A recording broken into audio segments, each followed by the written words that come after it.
Hello everyone, my name is Kumkum Gautam और बात करते हैं केल्विन बेंसन साइकिल की। यहाँ पे जिसे बोलते हैं C3 साइकिल। तो इसके सारे नाम भी देखते हैं क्या क्या नाम होते हैं, तो आज इसके बारे में डिस्कस करने वाले हैं और इससे रिलेटेड जो भी क्वेश्चन आ सकते हैं और जो आए हुए हैं हम उन पे बात करने वाले हैं।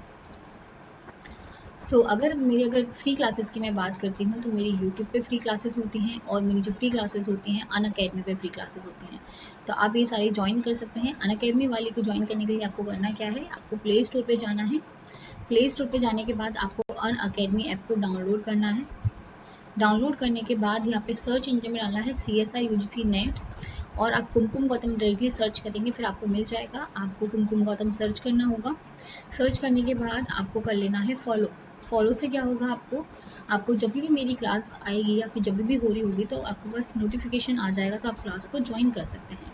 ठीक है, तो आप फॉलो कर लीजिए। अगर आप आज और पढ़ना चाहते हैं तो आप वहाँ पे फॉलो कर सकते हैं। सेकेंडली अगर मैं बात करती हूँ, देखो फ्री क्लासेस अलग होती हैं और पेड वाली जो क्लासेस होती हैं वो अलग होती हैं, which we also called plus classes. So in plus classes पे क्या सिग्निफिकेंस क्या है इनका। तो एक तो यहाँ पे प्रॉपरली आपको रेगुलरली पढ़ाया जाता है, रेगुलरली आपकी क्लासेस लगती हैं। यहाँ पे आपका सारा कोर्स कंप्लीट कराया जाता है। कोर्स के साथ साथ आपको मॉक टेस्ट के थ्रू आपकी प्रैक्टिस कराई जाती है।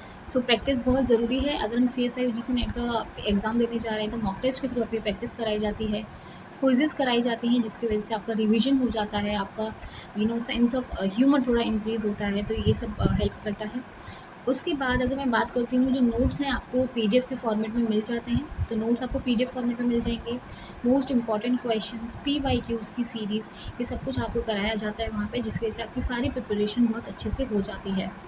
आपको करना क्या है, आपको प्ले स्टोर पे जाना है, अनअकैडमी ऐप को डाउनलोड करना है, सर्च इंजन में डालना है CSI UGC नेट और आपको ले लेना है सब्सक्रिप्शन। सब्सक्रिप्शन लेना बहुत ज़्यादा इंपॉर्टेंट है अगर आप बहुत अच्छे से पढ़ाई करना चाहते हैं तो आपको यहाँ क्लिक करना है गेट सब्सक्रिप्शन पे। उसके बाद आपको चलना है आगे। आप 3 मंथ्स का सब्सक्रिप्शन ले सकते हैं, आप 6 मंथ्स का ले सकते हैं, आप 12 मंथ्स का ले सकते हैं, 24 मंथ्स का ले सकते हैं। तो जो भी बच्चे अगर नवंबर 2020 के लिए कोई प्रिपेयर कर रहा है तो 3 मंथ्स का भी ले सकता है। इससे क्या होगा, उसका अच्छे से रेगुलरली आपकी रिवीजन हो जाएगा। रिवीजन के साथ साथ मॉक टेस्ट की प्रैक्टिस हो जाएगी, क्विजेस के थ्रू आपका रिवीजन अच्छे से हो जाएगा। आई थिंक 12 मंथ्स वाला ज़्यादा बेटर है, क्योंकि अगर 6 मंथ्स का तुम देखते हो 1418 पर मंथ पड़ता है, लेकिन 12 मंथ का जो है 866 पर मंथ पड़ता है और अबाउट 10,000 रुपीज़ जाते हैं। तो आई थिंक ज़्यादा नहीं है, तो आप ये 12 मंथ्स वाला ले सकते हैं। 12 मंथ्स वाले में क्या करना है, आपको एक तो आपकी पूरा कोर्स कंप्लीट कराया जाएगा। जो नोट्स होंगे वो PDF के फॉर्मेट में आपको मिल जाएंगे। आपकी रेगुलरली पढ़ाई होगी और आपका मॉक टेस्ट के थ्रू प्रैक्टिस हो जाएगी आपकी। तो काफ़ी कुछ बहुत इंटरेस्टिंग हो जाता है, तो आप 12 मंथ्स का ले सकते हैं। यहाँ पे आपके JRF तो क्लियर होगा ही होगा, लेकिन अच्छी रैंक के साथ क्लियर होगा, तो ये आपका एक गोल होता है। तो 12 मंथ्स का आप ले सकते हैं। जो भी अभी मास्टर्स के फर्स्ट सेमेस्टर में आए हैं या फिर सेकंड सेमेस्टर में आए हैं या फिर ग्रेजुएशन से अभी उन्हें करना है, तो वो 24 मंथ्स का ले सकते हैं। इससे क्या होगा, आपका कोर्स भी कंप्लीट होगा कॉलेज वाला और आपका JRF भी क्लियर हो जाएगा मास्टर खत्म होते होते। तो ये बहुत बड़ा एडवांटेज होता है, तो 24 मंथ्स वाला आप ले सकते हैं। अगर मैं बात करती हूँ पैसे की, तो 11,550 आपको पे करने होते हैं, लेकिन आप एक रेफरल कोड यूज़ कर सकते हैं which is Kumkum 10। Kumkum 10 use करने से क्या होगा, आपको 10% ऑफ मिलता है। ओके, और अबाउट 10,395 को पे करना होगा। 1 साल का अमाउंट है बेटा ये। तो अगर आपका PhD में एडमिशन हो जाता है और 31,000 आपको मिलते हैं, तो आई थिंक 10 दिन में तुम्हारे ये पैसे पे हो जाएंगे। तो तुम ले सकते हो अगर तुम्हें सच में JRF क्लियर करना है तो। देन आपको करना है प्रोसीड टू पेमेंट। आपको इंस्टेंट 10% ऑफ मिलेगा बाय अप्लाइंग कुमकुम 10। आप पेमेंट जो है वो डेबिट कार्ड के थ्रू कर सकते हैं, आप क्रेडिट कार्ड के थ्रू कर सकते हैं, आप EMI के थ्रू कर सकते हैं, जहाँ पे नो कॉस्ट EMI वाला ऑप्शन है। मतलब आपको कोई भी इंटरेस्ट देने की ज़रूरत नहीं होती है, कोई भी इंटरेस्ट देने की ज़रूरत नहीं होती है। आप इस पैसे को इंस्टॉलमेंट में भी पे कर सकते हैं, इंस्टॉलमेंट में भी आप पे कर सकते हैं इस पैसे को। तो ज़्यादा तुम्हें EMI देने की ज़रूरत नहीं पड़ेगी। आई मीन EMI देनी है, लेकिन थोड़ा थोड़ा करके अबाउट 1000, मतलब एक्स्ट्रा इंटरेस्ट देने की ज़रूरत नहीं पड़ेगी आपको। 1000 रुपीज़ या फिर 866 पर मंथ आप पे कर सकते हैं, उसके हिसाब से आपको पेमेंट हो जाएगा। तो आपको ये नहीं है कि 10,000 एक साथ ही देने हैं। आप UPI के थ्रू कर सकते हैं, आप वॉलेट के थ्रू कर सकते हैं, नेट बैंकिंग के थ्रू कर सकते हैं। आपको करना क्या है, अगर आपको अनअकैडमी ऐप पे जाना है, CSI UGC नेट को सर्च करना है और सब्सक्रिप्शन ले लेना है बाई अप्लाइंग अ कुमकुम 10, जिसकी वजह से आपको 10% ऑफ मिल जाएगा। और मेरे कोर्स के साथ साथ जितने भी CSI UGC नेट के टीचर्स हैं, जितने भी आपके टीचर्स हैं, आपको सबके कोर्सेज मिलते हैं, सबके कोर्सेज मिलते हैं। आप जितनी चाहे उतनी लाइव क्लासेस ले सकते हो, और जितने टीचर्स की चाहे उतने टीचर्स की लाइव क्लासेस ले सकते हो, तो बहुत ज़्यादा फ़ायदा हो जाता है। तो ये है तुम्हारा पूरा। अब बात करते हैं C3 साइकिल की, जिसे बोला जाता है केल्विन बेंसन साइकिल। बहुत इंपॉर्टेंट है अगर मैं बात करती हूँ प्लांट फिजियोलॉजी वाले के हिसाब से, ठीक है। तो ये टॉपिक कंप्लीट करा रही हूँ मैं। अगर केल्विन बेंसन साइकिल की बात करी जाए तो क्या होता है, इसके और भी नाम हैं। अगर केल्विन बेंसन साइकिल लिखा आता है, या फिर C3 साइकिल लिखा आता है, या फिर तुम्हें बोला जाता है रिडक्टिव पेंटोज फॉस्फेट साइकिल, तो ये भी इसी का नाम है, याद रखना है। इसके बहुत सारे नाम हैं। इसे बोला जाता है रिडक्टिव पेंटोज फॉस्फेट साइकिल, ठीक है, and photosynthetic carbon reduction cycle. तो ये कुछ नाम है इसके। तो अगर ये नाम नहीं बोला जाता है, ये भी नाम नहीं बोला जाता है, और तुमसे बोला जाता है this is a reductive pentose phosphate cycle, तो याद रखना है वो C3 साइकिल की बात कर रहा है, या फिर फोटोसिंथेटिक कार्बन रिडक्शन साइकिल, तब भी तुम्हें समझ जाना है कि ये C3 साइकिल की बात हो रही है। अब ये नाम आया कि C3 साइकिल को C3 साइकिल क्यों बोला जाता है।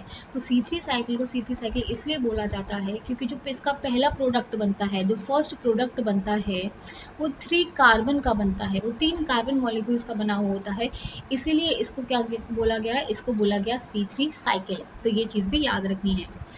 सो द 3-फॉस्फोग्लिसरिक एसिड जो है, PGA जो है, 3-फॉस्फोग्लिसरिक जो एसिड है, is the first stable product of the Calvin cycle, and this is process is called carbon fixation because CO2 is fixed from an inorganic form into organic molecule।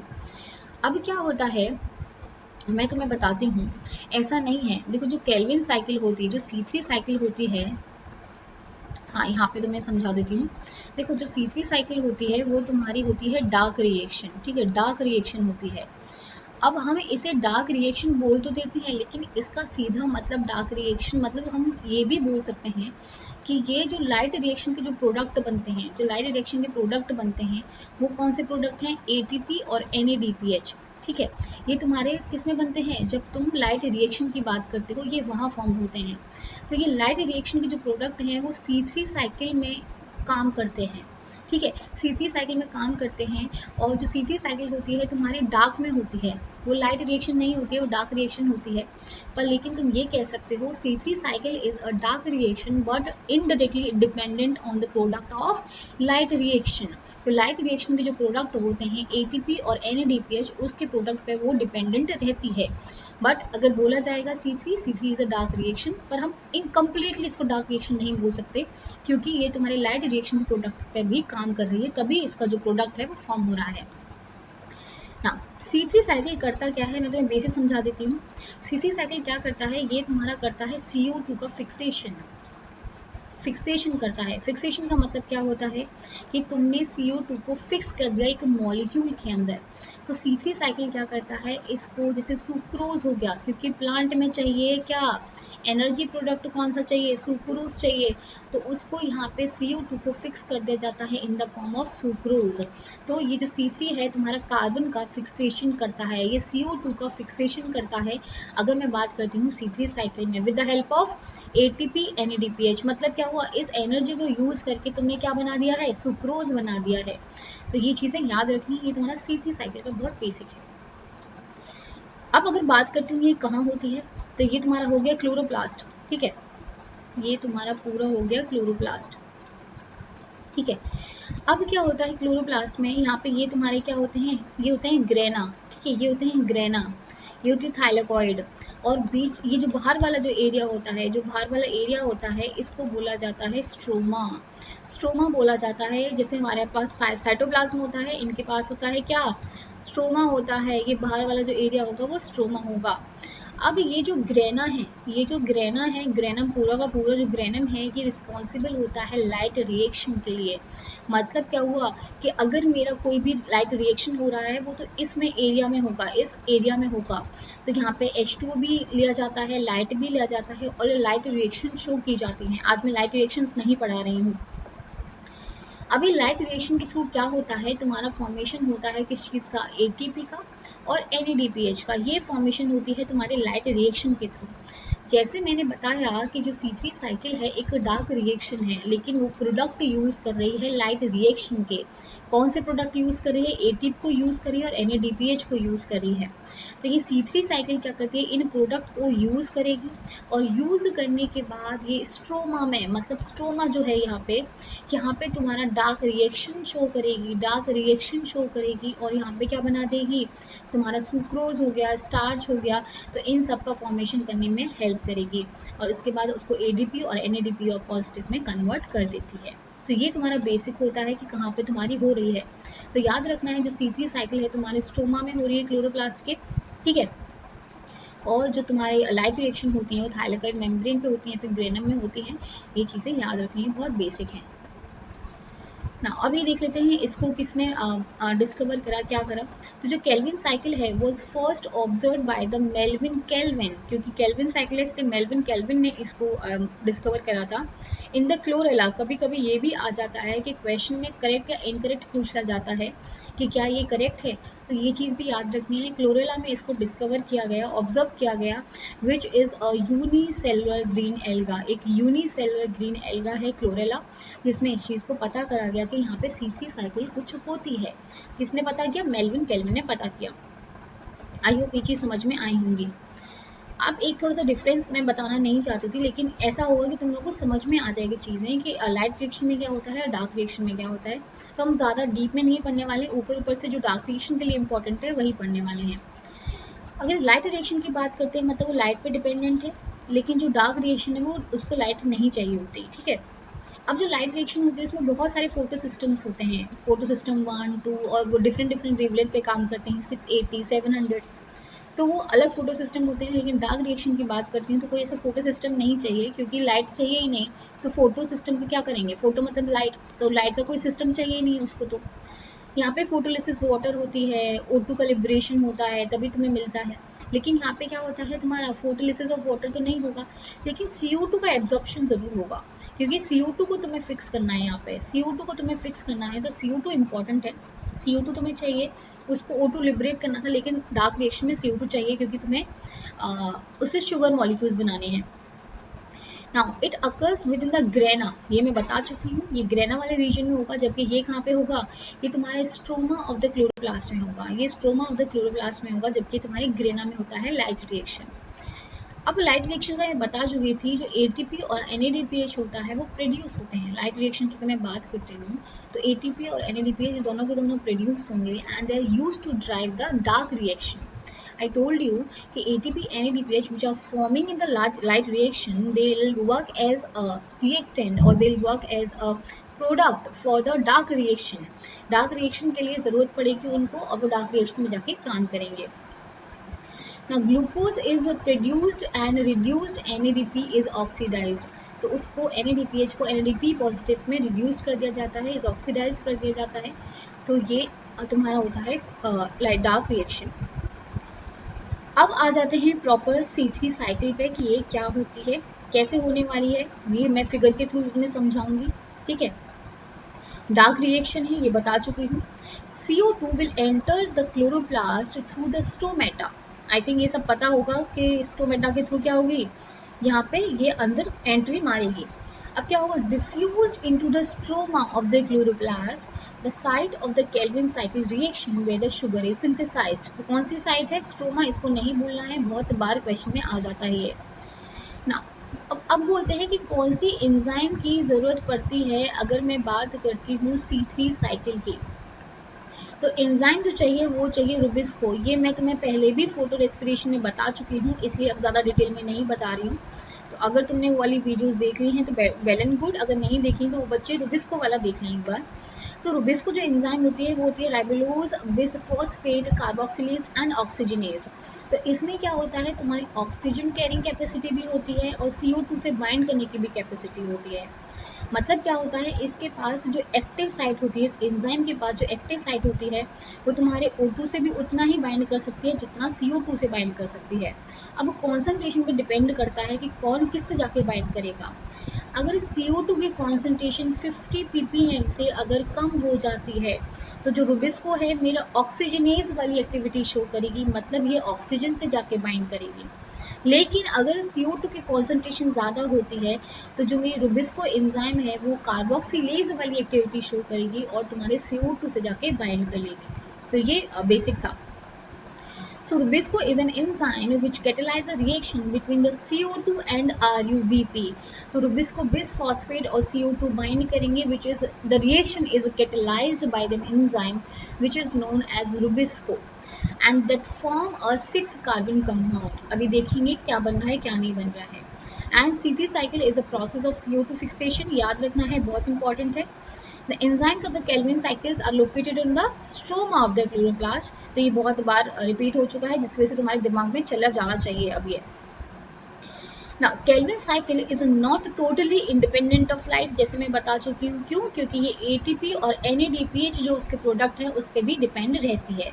तो ये भी हो गया.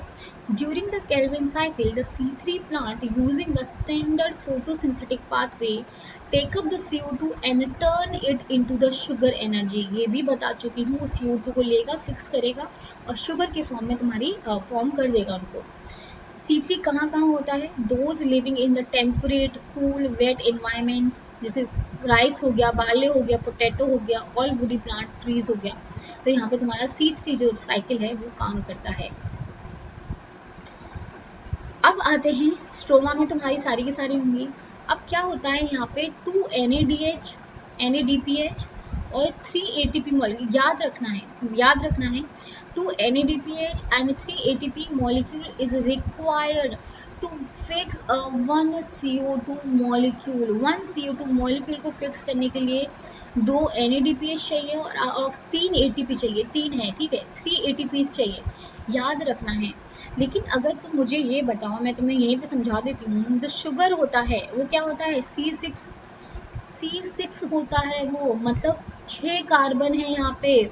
तो अगर 6 CO2 या फिर 6 कार्बन को फिक्स करना है तो कितने NADPH चाहिए होंगे? एक को 2 चाहिए था तो 6 को कितने चाहिए होंगे? 12 NADPH चाहिए होंगे. अगर एक को 3 ATP चाहिए थे तो 6 को कितने चाहिए होंगे? तो 6 × 3 मतलब 18 ATP रिक्वायर होंगे अगर मुझे पूरा शुगर मॉलिक्यूल बनाना है तो. This is very very important. ये मैंने अभी यहाँ पे बता दिया है, लेकिन आगे भी हम डिस्कस करेंगे, ऐसा कोई इशू नहीं है, डोंट वरी. अब इसके 3 फेजेस होते हैं. ये फेजेस याद रखने हैं, डायरेक्टली पूछे जाएंगे. First is carboxylation, second is reduction and third is regeneration. तो CRR, ठीक है, CRR है, RR बाद में आएगा. रिडक्शन पहले होता है. इंसान पहले बहुत ज़्यादा टूट जाता है, इंसान को कुछ समझ नहीं आता है, बहुत डाउन हो जाता है, लेकिन वो फिर से रीजनरेट करता है. उसको भगवान नई एनर्जी प्रोवाइड करेगा, वो रीजनरेट करेगा, मतलब ये एग्जाम्पल है, ठीक है. रीजनरेट करेगा, आप फिर से उठेगा, फिर से काम करेगा. तो पहले रिडक्शन होगा, पहले तुम्हें अपना पता चलेगा कि तुम कहाँ बिलोंग करते हो. उसके बाद तुम्हें हिम्मत आएगी और तुम बाद में रीजनरेट करोगे. तो पहले कार्बोक्सिलेशन होगा, पहले तुम अपने पापा मम्मी के पैसे उड़ाओगे, अच्छा, फिर जब वो पैसे नहीं देंगे तो आपको रिडक्शन होगा, उसके बाद तुम खुद कमाने लग जाओगे, तो तुम्हारा रीजनरेशन होगा. तो ये होता है CRR, ऐसे याद रखना है इसको. अब याद करते हैं क्या होता है क्या नहीं होता है. ये सिर्फ कार्बोक्सिलेशन, रिडक्शन, रीजनरेशन बता रही हूँ अभी इसके थ्रू, अभी पूरा का पूरा नहीं समझा रही हूँ यहाँ पे. ये राइबोलोज 5 बिसफॉस्फेट जो होता है क्या करता है? CO2 के साथ बाइंड करेगा, प्लस H2O भी आता है. जब कोई भी, तुम ये बताओ, जहाँ पे भी CO2 अगर बाइंड करेगा उस प्रोसेस को क्या बोला जाता है? उसको बोला जाता है कार्बोक्सिलेशन. कार्बोक्सिलेशन का मतलब होता है कि किसी मॉलिक्यूल में तुमने CO2 को ऐड कर दिया है, that process known as carboxylation. तो जो पहला वाला जो होता है, फ्रॉम राइबोलोज 5 फॉस्फेट मतलब RUBP के साथ मिलके CO2 कंबाइन होगा with the help of enzyme rubisco. Rubisco enzyme यहाँ पे काम करेगी और तुम्हारा बना देगी 3-फॉस्फोग्लिसरेट. ये तो 3-फॉस्फोग्लिसरेट तक प्रोसेस है, मतलब यहाँ से जो यहाँ तक का प्रोसेस है, ये तुम्हारा क्या प्रोसेस है? ये है तुम्हारा कार्बोक्सिलेशन. याद रखना है, क्वेश्चन डायरेक्टली पूछा जाएगा. और यहाँ पे क्या हो रहा है? CO2 और H2O ऐड हो रहा है. ओके, ये तुम्हारा हो गया ये वाला प्रोसेस. मैं एक बार कलर चेंज कर लेती वरना तुम लोग कंफ्यूज हो जाओगे।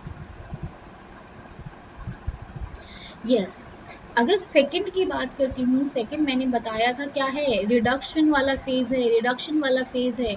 अगर रिडक्शन वाला फेज है तो इसमें क्या होता है, ये 3-फॉस्फोग्लिसरेट है will convert into the glyceraldehyde three phosphate, इसमें कन्वर्ट हो जाता है।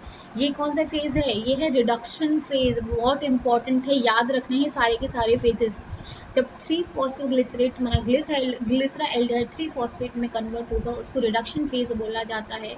और इसमें क्या क्या यूज हो रहा है बहुत इंपॉर्टेंट है। यहाँ पे तुम्हारे एटीपी का भी यूटिलाइजेशन होता है, यहाँ तुम्हारा NADPH का भी यूटिलाइजेशन होता है, तो वो ADP प्लस PI में कन्वर्ट हो जाएगा और NADP पॉजिटिव में भी कन्वर्ट हो जाएगा, बहुत इंपॉर्टेंट है। तो दोनों चीज़ें याद रखनी है। अगर मैं कार्बोक्सिलेशन फेज की बात करती हूँ तो ये तुम्हारा RUBP से लेके कहाँ तक हो रहा है, 3-फॉस्फोग्लिसरेट तक हो रहा है, जहाँ पे तुम्हारा CO2 और H2 ऐड हो रहा था। अगर रिडक्शन की बात करती हूँ तो तुम्हारा 3-फॉस्फोग्लिसरेट से लेके ग्लिसरा एल्डिहाइड 3-फॉस्फेट तक हो रहा है, जहाँ पे तुम्हारा ATP और NADPH दोनों के दोनों यूज हो रहे हैं, बहुत इंपॉर्टेंट है। ये तुम्हारा होगा रिडक्शन फेज होगा। और ये जो ग्लिसरा एल्डिहाइड 3-फॉस्फेट होता है, यहाँ पे नॉर्मली इसका एक मॉलिक्यूल रिलीज हो जाता है, ये मैं ज़्यादा डिटेल में नहीं पढ़ा रही हूँ, अभी आगे पढ़ाऊंगी, अभी तो मैं सिर्फ इतना 3 फेजेस के बारे में बता रही हूँ। तो ये ग्लिसरा एल्डिहाइड 3-फॉस्फेट एक रिलीज हो जाता है जो तुम्हारा सुक्रोज बनाने में हेल्प करेगा और जो हेल्प करता है ग्रोथ स्टोरेज पॉलीसेकेराइड के फॉर्म में। अब आता है रीजनरेशन वाला फेज, मैं फिर से कलर चेंज कर लेती हूँ, आई नो बहुत डिस्टर्बिंग हो सकता है बट फिर तुम्हें समझ में अच्छे से आ जाएगा। अगर रीजनरेशन वाले फेज की बात करती हूँ तो ये तुम्हारा होता है यहाँ से ग्लिसरा एल्डिहाइड 3-फॉस्फेट जब फिर से कहाँ कन्वर्ट होगा, राइबोलोज 5-बिसफॉस्फेट में जब कन्वर्ट हो जाएगा, इस फेज को बोला जाता है रीजनरेशन। वो वापस से उस फेज में ही आ गया, यहाँ पे भी तुम्हारा ATP का यूटिलाइजेशन होगा and ATP will convert into the ADP plus PI। So remember these phases, पहला है कार्बोक्सिलेशन फेज, सेकंड है रिडक्शन फेज, थर्ड है रीजनरेशन फेज। रिडक्शन फेज में तुम्हारा NADPH यूज हुआ है और ATP यूज हुआ है, while if I am talking about regeneration the only ATP is used। और अगर बात करती हूँ कार्बोक्सिलेशन की तो यहाँ पे CO2 along with H2O both are used। तो याद रखना है कि कौन से फेज में क्या क्या हो रहा है, डायरेक्टली ये क्वेश्चन आ सकता है। आई होप ये चीज़ समझ में आ गई होगी तुम लोग को। चलो आगे बढ़ते हैं, अब प्रॉपर साइकिल कंप्लीट कर लेते हैं। ये है तुम्हारी पूरी cycle, I think red colour का ले लेती हूँ क्योंकि इससे तुम्हें अच्छे से दिख जाएगा। हाँ, ये है तुम्हारी पूरी साइकिल और ये मैंने आई थिंक खुद ही मैंने ड्रॉ करी है, आई थिंक क्या मैंने ही ड्रॉ करी है। सो तुम लोगों को आई थिंक समझ में आ ही जाएगी। चलो देखते हैं क्या करना है। देखो ये है तुम्हारा RUBP दैट इज राइबोलोज 1,5-बिसफॉस्फेट। अगर मैं राइबोलोज 1,5-बिसफॉस्फेट की बात करती हूँ, ये होता है 5 कार्बन कैरिंग मॉलिक्यूल, मतलब से 5 कार्बन होते हैं। जो हम इसके जो बहुत इंपॉर्टेंट है, एक एक की समझ से जाना। जो हम 5 कार्बन लेते हैं उसके भी मॉलिक्यूल लेते हैं 3 मॉलिक्यूल्स ऑफ 5 कार्बन। तो अगर 5 कार्बन के 3 मॉलिक्यूल्स ले रही हूँ तो 5 इंटू 3 कितना हो जाएगा, 15 हो जाएगा। ठीक है, कितना हो गया, 15 हो गया। तो याद रखना है मैंने 15 से स्टार्ट करा है, यहाँ पे 15 से स्टार्ट करा है, 3 मॉलिक्यूल लिए हैं राइबोलोज 1,5-बिसफॉस्फेट के, यहाँ से स्टार्ट करा है। अब जैसे मैंने बताया था कि जो RUBP है वो कंबाइन होगा CO2 के साथ में in the presence of Rubisco enzyme की प्रेजेंट में वो CO2 बाइंड करेगा। तो यहाँ पे तुम्हारा CO2 आ गया और यहाँ पे आ गया H2O। जो मॉलिक्यूल चाहिए होते हैं यहाँ पे कार्बन के, वो कितने लिए हैं, 3 मॉलिक्यूल लिए हैं यहाँ पे कार्बन के।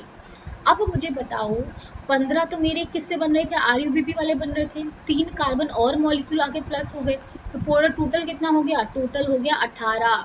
टोटल कितने कार्बन मॉलिक्यूल्स हो गए, 18 कार्बन मॉलिक्यूल्स हो गए, बहुत इंपॉर्टेंट है। ठीक है, तो रुबिस्को एंजाइम आगे तुम्हारी रुबिस्को एंजाइम, इसने क्या करा, इसको कन्वर्ट कर दिया 3-फॉस्फोग्लिसरेट में, जो इनका पहला स्टेबल प्रोडक्ट होता है जिसके बेसिस पे तुम्हें C3 साइकिल का नाम दिया गया है। अब 3-फॉस्फोग्लिसरेट है तो 3-फॉस्फोग्लिसरेट का मतलब क्या है, 3 कार्बन मॉलिक्यूल वाला कंपाउंड है। अगर 3 कार्बन मॉलिक्यूल वाला कंपाउंड है तो मुझे ये बताओ कितने मॉलिक्यूल हमें ऐड करने पड़ेंगे अगर मुझे टोटल 18 बनाना है। क्यों 18 बनाना है? क्योंकि जो मेरे कंबाइन हो रहे थे, मेरे जो रिएक्टेंट कंबाइन जो हुए थे, एक हुआ था 15 वाला और एक हुआ था 3 वाला, 3 CO2 कंबाइन हुआ था, तो मुझे टोटल कंप्लीट करना पड़ेगा 18। तो अगर ये 3 कार्बन मॉलिक्यूल है तो मुझे कितना ऐड करना पड़ेगा, कितना मल्टीप्लाई करना पड़ेगा? 6 मल्टीप्लाई करना पड़ेगा, क्योंकि 6 × 3 = 18 होता है। तो यहाँ पे 6 मॉलिक्यूल्स ऑफ 3-फॉस्फोग्लिसरेट आ जाएंगे। ओके, अब देखो 3-फॉस्फोग्लिसरेट मॉलिक्यूल बन गए। यहाँ पे तुम्हारी एक एंजाइम आती है फॉस्फोग्लिसरेट काइनेज। काइनेज का मतलब क्या होता है? फॉस्फोराइलेशन करना। और फॉस्फेट ग्रुप कहाँ से आएगा? ATP से आएगा बेटा, बिना ATP का काम नहीं आएगा। क्योंकि यहाँ पे 6 मॉलिक्यूल्स थे, इसलिए तुमने कितनी ATP ली? यहाँ पे ली 6 ATP। यहाँ पे कितनी ली? 6 ATP ली और 6 ATP से ADP कन्वर्ट कर दी, क्योंकि तुम्हें फॉस्फोराइलेशन कराना था तो ATP से एक फॉस्फेट मॉलिक्यूल ले लिया। अब क्या बन गया? 1,3-bis फॉस्फोग्लिसरेट बन गया, जो कितने मॉलिक्यूल को उसका भी होगा? 6। 6 के साथ मल्टीप्लाई हुआ, क्योंकि 3 ही रहेंगे, वो तो सिर्फ फॉस्फेट ग्रुप का एडिशन हुआ है। 1,3-bis फॉस्फोग्लिसरेट का मतलब क्या हो गया कि तुम्हारा जो फॉस्फोग्लिसरेट था, जो ग्लिसरेट था, पहले तो सिर्फ 1 पे था, अब 3 पे था, सॉरी, उसका फॉस्फोराइलेशन अब 1 पे भी हो गया और 3 पे भी हो गया। तो फॉस्फोराइलेशन इंक्रीज हुआ है, कार्बन मॉलिक्यूल इंक्रीज नहीं हुआ है, इसलिए यहाँ पे भी 6 मॉलिक्यूल्स इसके रहेंगे। ओके, अब क्या होगा? एक बार मैं हाइड कर देती क्योंकि यहाँ से शायद तुम्हें ना दिखे। अब क्या होगा? 1,3-bis फॉस्फोग्लिसरेट कन्वर्ट हो गया। अब क्या होता है? ग्लिसरा एल्डिहाइड 3-फॉस्फेट डिहाइड्रोजिनेज, कौन सी एंजाइम आई है? ग्लिसरा एल्डिहाइड 3-फॉस्फोडिहाइड्रोजिनेज एंजाइम आएगी। अगर वो एंजाइम आ रही है तो क्या करेगी? 6 NADPH और 6H पॉजिटिव को will convert into the 6 NADP + 6 PI। बहुत इंपॉर्टेंट है। पहले स्टेप में 6 ATP यूज हो रहा था, लेकिन जो सेकंड स्टेप होगा वहाँ पे तुम्हारा 6 NADPH यूज हो रहा है and it will form a glyceraldehyde three phosphate. Glyceraldehyde three phosphate बना दिया जाएगा। ठीक है, ग्लिसरा एल्डिहाइड 3-फॉस्फेट बना दिया जाएगा, जिसके भी 6 कार्बन मॉलिक्यूल्स यहाँ पे काम करने वाले हैं। बहुत इंपॉर्टेंट है, 6 कार्बन मॉलिक्यूल्स यहाँ पे काम करने वाले हैं। अभी क्या होगा, मैं एक और बार रिपीट कर दूंगी, डोंट वरी, पर अभी एक बार समझ लो। ग्लिसरा एल्डिहाइड 3-फॉस्फेट बन गया। बनने के बाद क्या होता है? इसमें से एक जो मॉलिक्यूल होता है, जो एक ग्लिसरा एल्डिहाइड, 6 मॉलिक्यूल्स थे, 6 मॉलिक्यूल्स में जो एक मॉलिक्यूल होता है ग्लिसरा एल्डिहाइड 3-फॉस्फेट का, वो हो जाता है रिलीज। वो जैसे ही रिलीज होगा वहाँ पे आइसोमेरेजेस काम करेंगे। है जो पेंटोज फॉस्फेट पाथवे पड़ा है ना, उसकी एंजाइम जो काम करती है ना, सेम वही काम करेंगी। आइसोमरेजेस काम करेंगी, एल्डोलेजेस काम करेंगी, और तुम्हारे फ्रक्टोज 6-फॉस्फेट, ट्रायोज आइसोमरेज यहाँ पे शुगर मॉलिक्यूल्स फाइनली फॉर्म कर देती हैं। शुगर मॉलिक्यूल फाइनली फॉर्म कर देंगी। तो ये होता है तुम्हारा एक ग्लिसरा एल्डिहाइड मॉलिक्यूल, जो तुम्हारे कौन से फेज में रिलीज हुआ है? तुम्हारे कौन से फेज में हुआ? रिडक्शन, रीजनरेशन या फिर कार्बोक्सिलेशन? रिडक्शन वाले में जो ग्लिसरा एल्डिहाइड 3-फॉस्फेट रिलीज हुआ है, वो तुम्हारा शुगर फॉर्म करने में हेल्प करेगा। अब कितने मॉलिक्यूल बच गए? अब बच गए 5 मॉलिक्यूल बच गए। किसके? ग्लिसरा एल्डिहाइड 3-फॉस्फेट के। तो कितने हो गए? 15 मॉलिक्यूल हो गए। ठीक है, 15 मॉलिक्यूल हो गए। यहाँ तक कितने थे? यहाँ तक 18 थे, लेकिन तुम्हें ये भी पता था कि जो राइबोलोज 1,5-bis फॉस्फेट है उसमें 15 ही होते हैं, तो वापस से कितने आ गए इधर? वापस से 15 आ गए। अब क्या होता है? इस ग्लिसरा एल्डिहाइड 3-फॉस्फेट से 2 PI मॉलिक्यूल रिलीज होते हैं, 2 इनऑर्गेनिक फॉस्फेट मॉलिक्यूल्स रिलीज होंगे। कितने? 2 मॉलिक्यूल्स रिलीज होंगे and they will form 3 molecules of ribulose five phosphate. क्या बना दिया उन्होंने? राइबोलोज 5-फॉस्फेट बना दिया। ओके, ये वाला फेज कौन सा चल रहा है? ये वाला फेज चल रहा है रीजनरेशन वाला, ये रीजनरेशन वाला फेज चल रहा है। तो राइबोलोज 5-फॉस्फेट बन गया।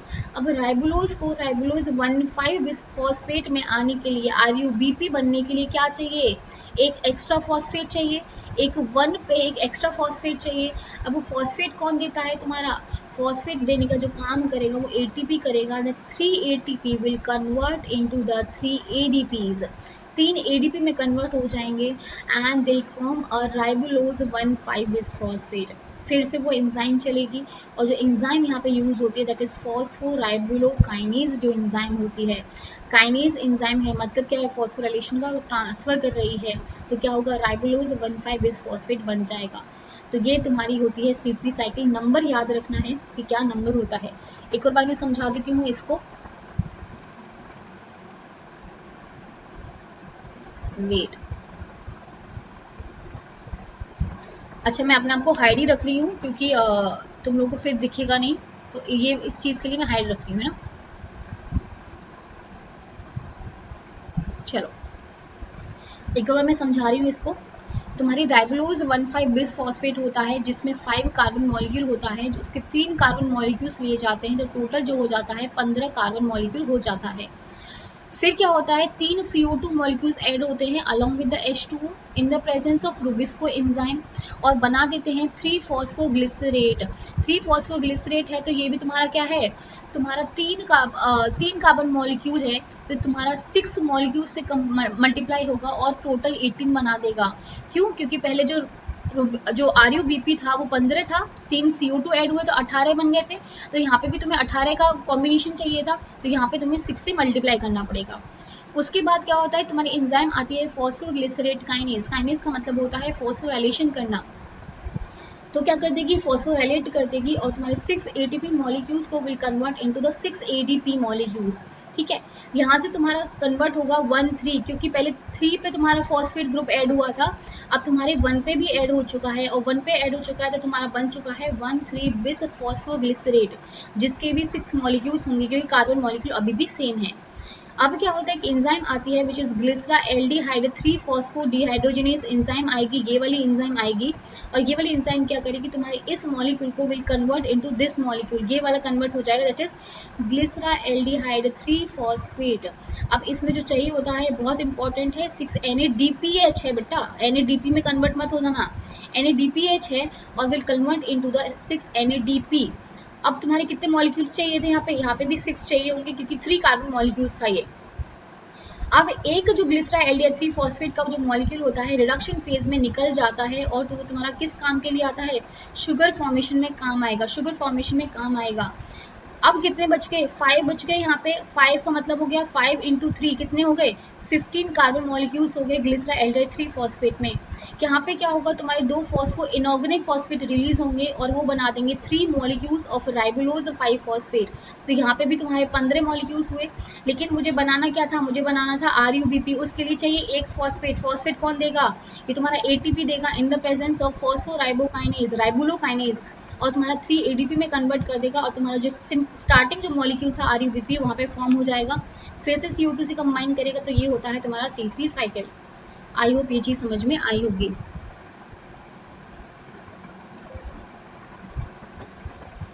Now the carboxylation of the CO2 acceptor molecule, मैं थोड़ा बहुत ज्यादा उसको मैंने समझा दिया है, अभी लिखे हुआ फॉर्म में नहीं समझा रही हूँ। तो फर्स्ट कमिटेड एंजाइमेटिक स्टेप कौन सा है, जहाँ पे तुम्हारा राइबोलोज 1,5 बिसफॉस्फेट जो होता है, सॉरी, वो तुम्हारा मॉलिक्यूल बनाता है 3 फॉस्फोग्लिसरेट। ठीक है, 3 फॉस्फोग्लिसरेट बनाएगा। यहाँ पे कितनी 6 CO2, ठीक है, पहले कितनी मैंने ऐड करी थी, 3 CO2 ऐड करी थी। याद रखना है एक CO2 मॉलिक्यूल के लिए 2 NADP और 3 ATP मॉलिक्यूल्स चाहिए थे, 3 ATP मॉलिक्यूल चाहिए थे। अगर मैं 6 CO2 यूज कर रही हूँ तो कितने चाहिए, 12 NADPH चाहिए, और कितने चाहिए, 18 ATP चाहिए। क्यों, ये तो स्टार्टिंग में ही बता चुकी थी मैं। अगर एक CO2 के लिए 2 NADP यूज होते हैं और 3 ATP मॉलिक्यूल्स यूज होते हैं, तो अगर मुझे 6 CO2 के लिए बनाना है तो 6 इंटू 2 हो जाएगा, कितना हो जाएगा 12, और इसको भी 6 CO2 के लिए बनाना है तो कितना हो जाएगा 3 इंटू 6 दैट इज 18। बहुत इंपॉर्टेंट है, इसको याद रखो।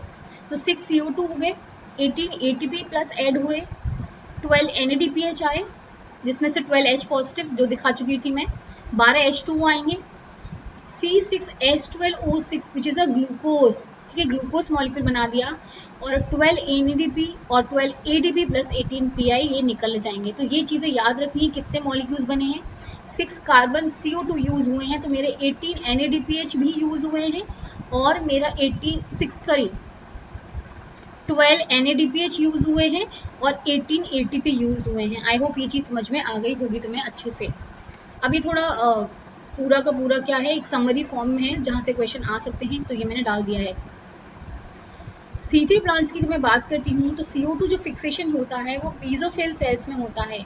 एक होती है तुम्हारी बंडल शीथ सेल्स और एक होती है मेसोफिल सेल्स। तो जो मेसोफिल सेल्स होती हैं इसमें इनका फिक्सेशन होता है, बहुत इंपॉर्टेंट है, इसको याद रखो। CO2 एक्सेप्टर कौन है? RUBP ओनली है, रुबिस्को है। RUBP जो हमारा पढ़ते हैं राइबोलोज 1,5 बिसफॉस्फेट जो था, जो CO2 से कंबाइन कर रहा था, वही CO2 एक्सेप्टर है। तो ये भी चीज याद रखनी है। तो फर्स्ट प्रोडक्ट कौन सा बनता है? ग्लिसरेट जो बन रहा था वो बनेगा जो 3 कार्बन मॉलिक्यूल्स होता है। यहाँ पे क्रेंज एनाटॉमी यूज नहीं होती है जो तुम्हारी C4 प्लांट में यूज होती है। अगर मैं C4 प्लांट की बात करती हूँ वहाँ पे क्रेंज एनाटॉमी यूज होती है। मतलब क्या होता है, वहाँ पे मेसोफिल सेल्स भी होती हैं और बंडल शीथ सेल्स भी होती हैं। लेकिन अगर मैं C3 साइकिल की बात करती हूँ तो यहाँ पे सिर्फ मेसोफिल सेल में ये तुम्हारा प्रोसेस हो सकता है, तुम्हारा बंडल शीथ में नहीं होगा। तो क्रेंज वाली जो एनाटॉमी है वो वाली नहीं है इनके पास ना। ग्रेनम जो होता है वो प्रेजेंट रहता है, लेकिन जो काम होता है वो तुम्हारा स्ट्रोमा में होगा। नॉर्मल क्लोरोप्लास्ट होगा, जो ऑप्टिमम टेम्परेचर चाहिए वो 20-25 डिग्री सेल्सियस चाहिए। Fixation of the CO2 at 50 ppm, मतलब अगर 50 ppm होना चाहिए या फिर उससे ज़्यादा होना चाहिए। अगर उससे कम हो जाएगा तो ऑक्सीजन वाली चीज़ चली जाएगी और तुम्हारा क्या हो सकता है, तुम्हारा फोटो रेस्पिरेशन हो सकता है। तो याद रखना है जो C3 साइकिल है that only responsible for this photo respiration. क्यों? क्योंकि जो रुबिस्को एंजाइम है उसके पास दोनों की एक्टिविटी है, O2 से और CO2 से बाइंड करने की। अगर CO2 की कॉन्सेंट्रेशन कम हो जाती है और टेम्परेचर बहुत इंक्रीज हो जाता है तो वो ऑक्सीजन से बाइंड कर जाती है और फोटो रेस्पिरेशन हो जाता है।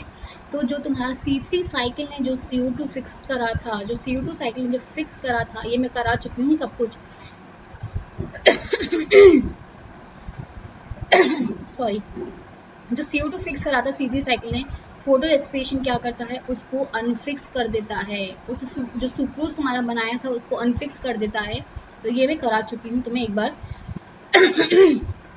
Sorry. Less efficient due to higher photorespiration, क्योंकि इसमें फोटो रेस्पिरेशन हो जाता है इसलिए ज़्यादा एफिशिएंट इसको नहीं माना जाता है। RUBP carboxylase enzyme used for the fixation, ये बता चुकी हूँ। 18 ATP मॉलिक्यूल्स यूज होंगे, यस। और कितने NADPH यूज होते हैं? 12 NADPH यूज होते हैं, इसको भी याद रखना है। एफिशिएंट एट लो CO2, मतलब क्या होगा, CO2 की कॉन्सेंट्रेशन ज्यादा ना हो, क्योंकि ज्यादा कॉन्सेंट्रेशन होगी तो तुम्हारा C4 हो जाएगा। C4 नॉर्मली ज्यादा एफिशिएंट होता है, अगर CO2 की कॉन्सेंट्रेशन तो इतना एफिशिएंट नहीं होता है, ये इतना एफिशिएंट नहीं होता है। एग्जाम्पल लाइक पैडी हो गया, वीट हो गया, पोटैटो हो गया एंड सो ऑन हो गया। तो ये चीज़ें याद रखनी है, ठीक है, ये चीज़ें याद रखनी है। ये जो बताए हैं मैंने 11 तक, तो ये चीज़ें याद रखनी है। और एक इम्पॉर्टेंट चीज़ इसमें क्या होता है, तुम्हारी फोटोसिंथेसिस जो होती है काफ़ी अच्छे से प्रोसेस इसके अंदर हो सकता है sorry. Now, carbon output as a triose phosphate balances the carbon input provided by the atmospheric CO2। तो ये तो पता है, ट्रायोज फॉस्फेट जो बनेंगे बाद में शुगर फॉर्मेशन करने में हेल्प करने वाले हैं। तो इनको स्टार्च में कन्वर्ट कर दिया जाता है और एक्सपोर्ट कर दिया जाता है साइटोसोल में for the formation of sucrose. ये तो पूरा तुम्हारा फ्लोइंग वाला हो जाएगा कि वो जहाँ पे बनेगा सोर्स से जो बनेगा सिंक में जाएगा, वहाँ पे तुम्हारी ग्रोथ में हेल्प करेगा, तुम्हारे स्टोरेज प्रोडक्ट बनाने में हेल्प करेगा।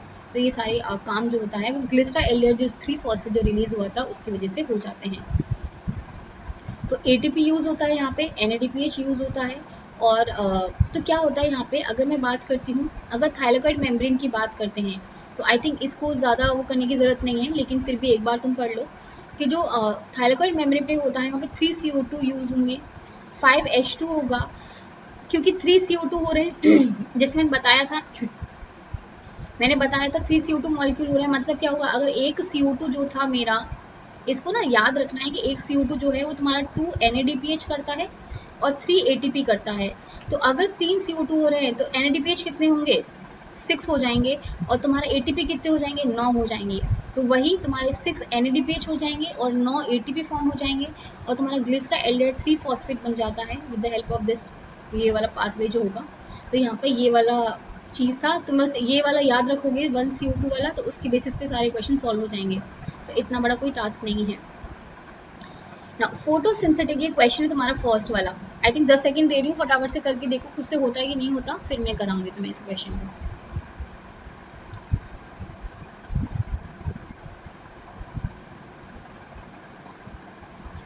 चलो, the photosynthetic process is an oxidation reduction reaction. Which of the following is an oxidation reduction reaction in the photosynthesis?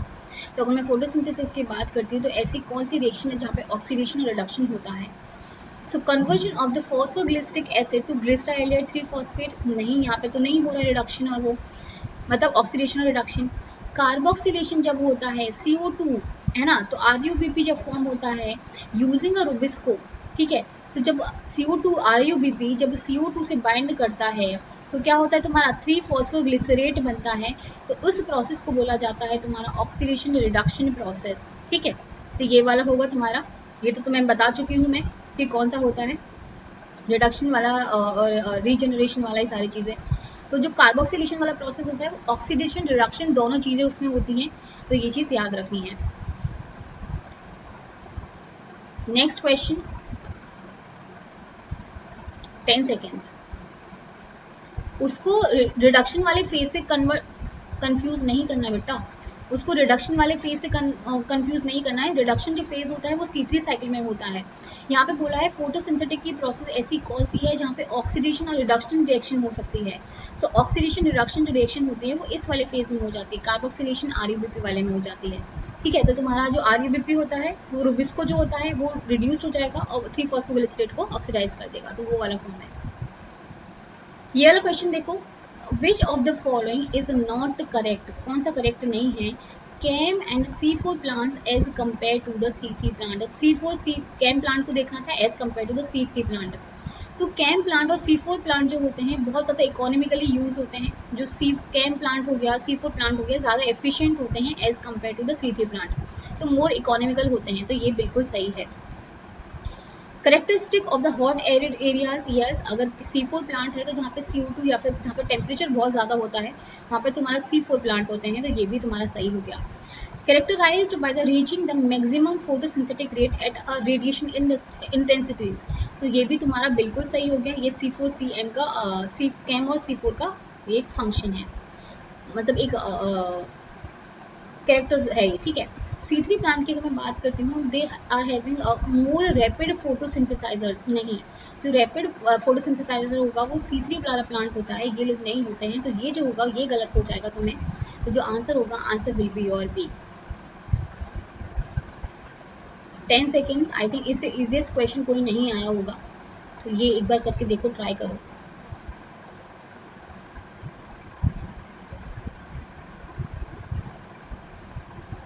चलो मैं कराती हूँ। In the Calvin cycle 1 molecule of the glucose is formed from, तो glucose में कितने carbon होते हैं? C6 carbon होते हैं, और तुम्हारा कितना होता है? 2 NADP होता है और NADPH होता है, और 3 होता है ATP, तो 6 में से कितना हो गया? 12 बन गए इसमें, और इसमें बन गए 18, तो सीधा तुम्हारा आंसर आ जाना था। देखो 6 CO2 है, 18 ATP है, 30 NADPH है, ये बिल्कुल गलत हो गया। यहाँ पे 30 ATP है, 12 NADP, ये भी गलत हो गया, ये तो बिल्कुल गलत हो गया। तो 18 ATP बनेंगे और 12 NADPH बनेंगे, तो ये जो तुम्हारा एक आंसर था यही था सही, तो answer will be your C। 10 seconds, फटाफट से करो इस क्वेश्चन को।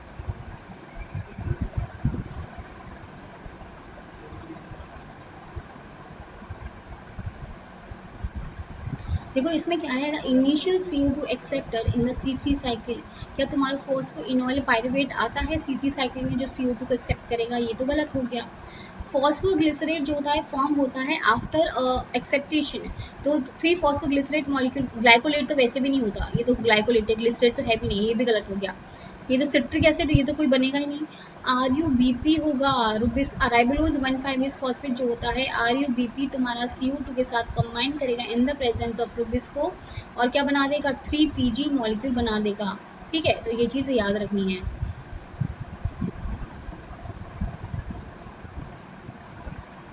नेक्स्ट क्वेश्चन,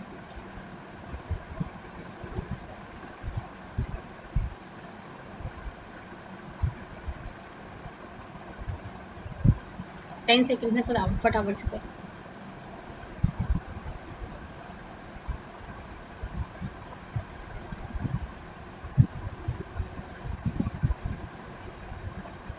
इसे बोला है how many ATP and NADPH is required in the reduction phase to convert the three phosphoglycerate and the glyceraldehyde 3-फॉस्फेट।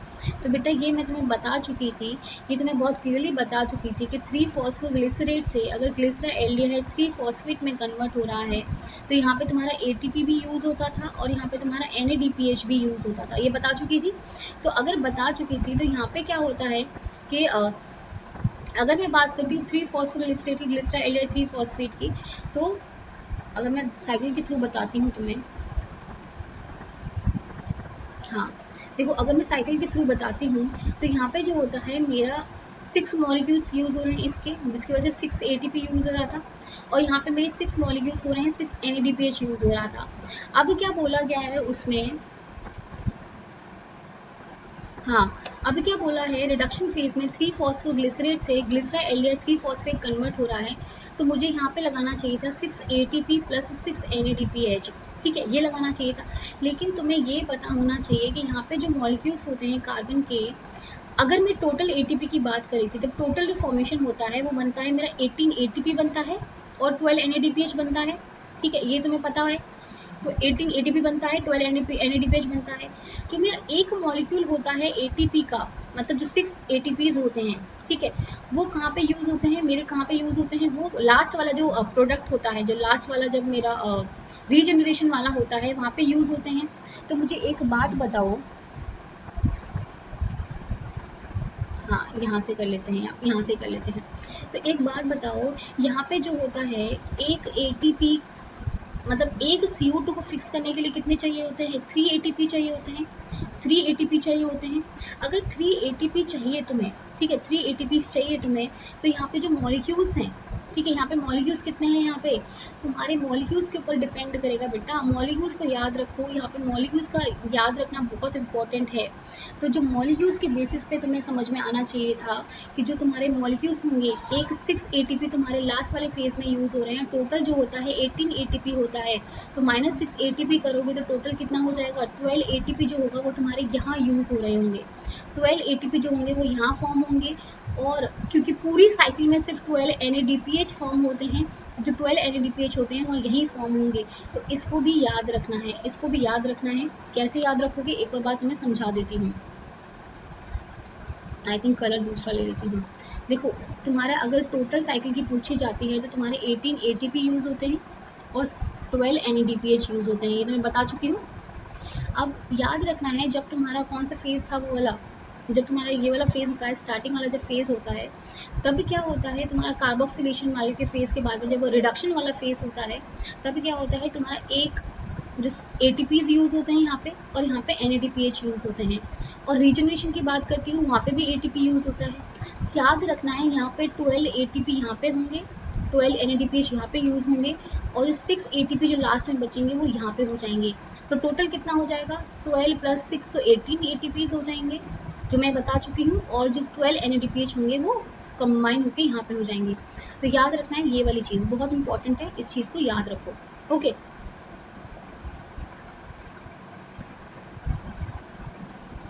Next question, 5 seconds.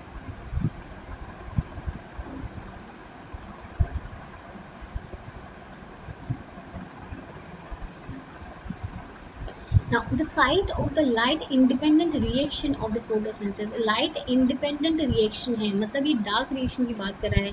तो थाइलाकॉइड में, ग्रेना में तो नहीं होगी क्योंकि वहाँ पे लाइट रिएक्शन होती है। तो जो स्ट्रोमा होगा वो इसका आंसर होगा। आ चुका है ये क्वेश्चन, तो ध्यान रखना है इस क्वेश्चन का। सो मेरी जो फ्री क्लासेस होती हैं वो अनअकैडमी पे होती हैं, तो आप कुमकुम गौतम नाम से सर्च करेंगे तो आप मुझे फॉलो कर सकते हैं वहाँ पे। आपको और भी अगर नोटिफिकेशन चाहिए तो उसके लिए फॉलो कर लीजिए, जिसकी वजह से जब भी मेरी क्लास अनअकैडमी पे होगी तो आपके पास नोटिफिकेशंस आ जाएंगे। अगर मैं बात करती हूँ प्लस क्लासेस की, तो आप प्लस क्लासेस को ज्वाइन कर सकते हैं। ये पेड क्लासेस होती हैं जो आपके लिए काफ़ी फ़ायदा क्रिएट कर सकती हैं। आपको ज़्यादा अमाउंट भी इतना नहीं है, आई एम टेलिंग यू, बहुत कम अमाउंट है, तो आप प्लस पे ज्वाइन कर सकते हैं। आपको प्रॉपर वहाँ पे क्लासेस मिलेंगी, प्रॉपर इन्वायरमेंट दिया जाता है, आपको PDF के फॉर्म में आपके नोट्स दिए जाते हैं, मॉक टेस्ट कराए जाते हैं, क्विजेस कराई जाती हैं, डाउट सेशंस होते हैं। तो बहुत फ़ायदा होता है, तो आप ज्वाइन कर सकते हैं। आपको करना क्या है, प्ले स्टोर पर जाना है, अनअकैडमी ऐप को डाउनलोड करना है और CSI UGC नेट आपको सर्च करना है। आप जैसे इसको सर्च करेंगे आपको ले लेना है सब्सक्रिप्शन ले लेना है।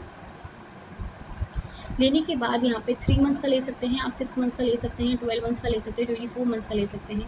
आई थिंक ये वाला ज़्यादा बेटर है क्योंकि इसमें ज़्यादा अमाउंट भी नहीं है और तुम्हारा पूरा कोर्स भी हो जाएगा, रेगुलर क्लासेस हो जाएंगी, रिविजन हो जाएगा, क्विजेज हो जाएंगे, डाउट सेशन हो जाएंगे, मॉक टेस्ट हो जाएगा। और 24 मंथ्स वाला आई थिंक उनके बेटर है जो मास्टर्स के अभी फर्स्ट सेमेस्टर या सेकेंड सेमेस्टर में आए हैं या फिर ग्रेजुएशन से जो प्रिपेयर करना चाहते हैं वो कर सकते हैं। आपको जो रेफरल कोड यूज़ करना है 11,550 रेफरल कोड यूज़ करना है और कुमकुम 10 यूज़ करना है रेफरल कोड।